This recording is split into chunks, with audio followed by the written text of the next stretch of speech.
Hi, welcome to the garden today, and we're going to be fighting the roosters, it looks like. Today we're going to be planting out the broccoli and the cauliflower. I'm also going to kind of show you the beans and the peas and how everything else is growing in the corn.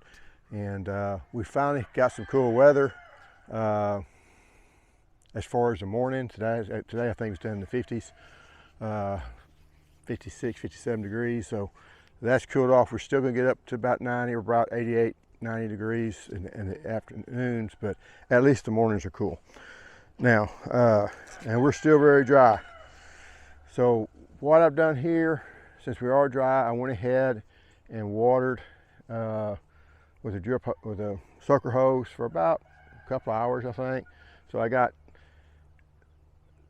as wide as you see in this, should be about as deep as it is also. So it should be plenty deep to get some good moisture. What you don't want to do is just sprinkle a little bit of water on top of the ground and get it, an inch or so deep and then not have enough for the plant to survive. So I've used this kind of knockoff of a hori-hori knife to dig my hole. I did also put down and raked in about 32-ounce glass of triple 16, because these beans over here do suffer from not enough nitrogen, and so I want to make sure these had enough, and I'll show those here in a minute. What I like about these super seeder trays from Burpee, and I'm not affiliated, is you can take them out and they're really easy to transplant because you just push them up and then you get the plant out and then you go ahead and plant it in the ground. Now that's a little deep, but I'm not going to pull it back out. And really, that's not that bad. And then I will take some water and water around it. Now, you can plant these every foot to 18 inches. This thing just so happens to be 18 inches. At 18 inches, they will grow bigger. Your bigger fruit, or your bigger head on your broccoli. One other thing you'll notice on these is I got two really good looking ones here, okay? So you think, oh great, I can have two instead of one. I don't like doing that. And I was sure I brought something to cut it with. I didn't do it. So I come back here later. And I'm going to take this one now because I know one of them's bent.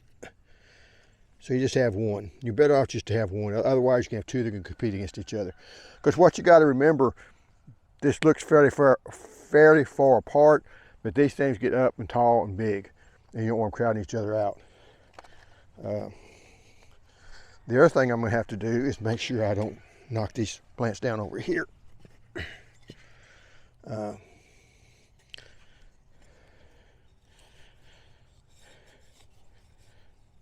we're going to dig this one up.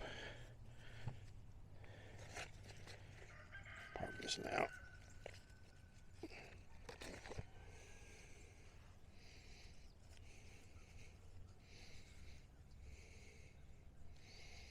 Because one thing that I have found out about broccoli, I didn't really know when I first started growing them, is they're nitrogen hogs. I was reading a deal of, and it's talking about, heavy feeders of nitrogen. And on a chart they were showing from one of the AgriLife stuff, they were showing that corn, which is it's a nitrogen hog also, but they were showing corn as being moderately high nitrogen, and they were showing the brassicas as being high. So they're showing that the brassicas actually needed more nitrogen than the corn. I don't think that's completely true, but at least that just kind of shows how. Now, the reason I don't break these apart is when you do that, you're gonna mess up the root system on both of them, and I don't think it's worth.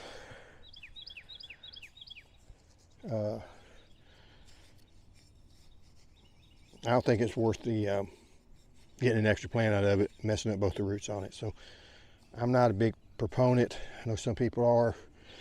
They'll say just loosen them up, take them apart, mess with the plant.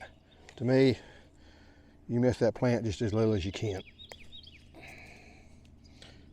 Because it's going to shock, you know, anything you're going to do is going to shock it. And it's going to take a while for it to get over its shock.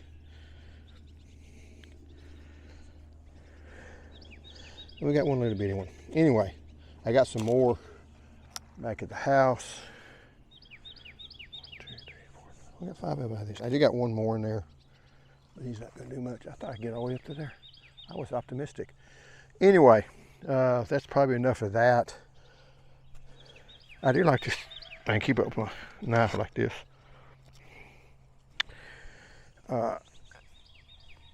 Next thing we're going to look at will be these. Now, these are really small and blooming like crazy. You got some beans on it. It's almost ready. You know, that one probably is ready to harvest. But you'll notice they got a lot more blooms than they're actually getting beans. And even these leaves, that shows to be a lack of nitrogen probably. But the ones that got a little bit better fertility to them are looking like this. So, and something's ate on that. But they're looking good if I would have had a little bit more fertilizer. There's also something, I forget what does this. I think there's a bee or something that cuts it. No, there's a worm. Look at that. So I guess I can just go do that on a little. So, time to bring out the BT or spinosad. So there's some little worm cutting in these leaves that I haven't dealt with that much before. But they're doing a pretty good job on them. They just don't look big and bright, you know, vibrant like they should. Now, that's the beans. I did put down some more fertilizer, but it just hasn't worked as well. Like I say, I don't think that's the problem of the variety. It's just I didn't have enough fertilizer on them. And I can't put, well, I guess I could on beans since we're not going to eat them raw. I'm hesitant to put, well, I could put them on the beans. I can't put them on the broccoli. Anything you eat raw, you got to be really careful about putting in compost if it's not being heat treated compost. And doing that on a local level is extremely hard. You're looking like 90-95% of the people that do it don't do it right, because you've got to have a big pile, and they say 3 by 3 is the smallest. That's pretty good size, you know, 3 foot. And moreover, it's 4 foot by 4 foot.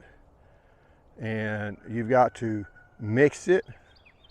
You got to get the heat in it, because your compost should create its own heat. You got to get that heat to get to 100 and something, 140, 160 degrees, something like that. That's enough that it will steam whenever you get the stuff out, you know, you're stirring it. It is even so hot that a bear, because they do this, they will compost dead chickens when they die in a nursery or whatever. They lose the electricity or whatever, and they all die. There is a way to compost the dead chickens, and they'll compost them. And they said the first week or two, bears would get into, not around here, but bears would get into the compost pile and start digging out the dead chickens. And they said, but then they got to notice, and once the heat started getting up, it got so hot it burned the bear's nose, and he quit digging in it. So anyway, I thought that was interesting. I don't know if anybody else does or not. Over here, we got the corn. You kind of see where this here wasn't as fertile, or you had it pulling water, that tree pulling water from it, one of the two. And this here, the corn was okay. We do have some big, you know, some cobs. This one didn't make a very good cob, but this one here's got a nice long cob on it. We'll see if it, you know, how much it germinates. Because corn has to germinate from pollen from another plant. So that plant and that plant and that plant can germinate this one, but this one will not germinate that plant. The other thing you're going to notice here is this here is also getting attacked by that stupid little worm. Yep, see a little bitty worm right there. He's dead now. This is my peas, my field peas. And I put extra nitrogen on them because of the corn. So these, if you'll notice, have very robust plants and not enough flowers. So this has too much fertility. That over there doesn't have enough. So it's I've got the example of what's too much fertilizer here, not enough fertilizer there. I don't have it fertilized right in the middle. That happens. Corn requires a lot of fertility, and I went with the corn first, and I thought all this was gonna be, I had 5 deals of corn, and that's where the mole crickets came in and ate all the seeds. So I went ahead and planted the field peas in the middle, but there's too much fertility for field peas because you don't want to over fertilize peas because you get this, a lot of vegetation. Now that's not all bad for the fact that it will still, give me a good cover crop. It'll still put some nutrients in the ground, not as much. If you fertilize, put enough nitrogen on your legumes, they won't fix nitrogen as much. It's one of the quirks. Here is a bloom, one of the field peas. Now that's still going to make some, hopefully. But there's the little bloom on them. They're pretty blooms, but you only see them in the mornings. But anyway, and I do have some peas over here that have started to make. And it's going to get close because these peas are going to shut down sometime in November and they won't grow anymore. And if you'll notice, these don't have quite as much fertility to them, so they're putting on more fruit. Because I fertilize those more than I did this right here. So you do kind of see the two different things that you're going to notice. Don't want to fertilize too much, but you can fertilize. You want to fertilize enough, but not too much. Anyway, thanks for watching, and I'll see you next time. Goodbye.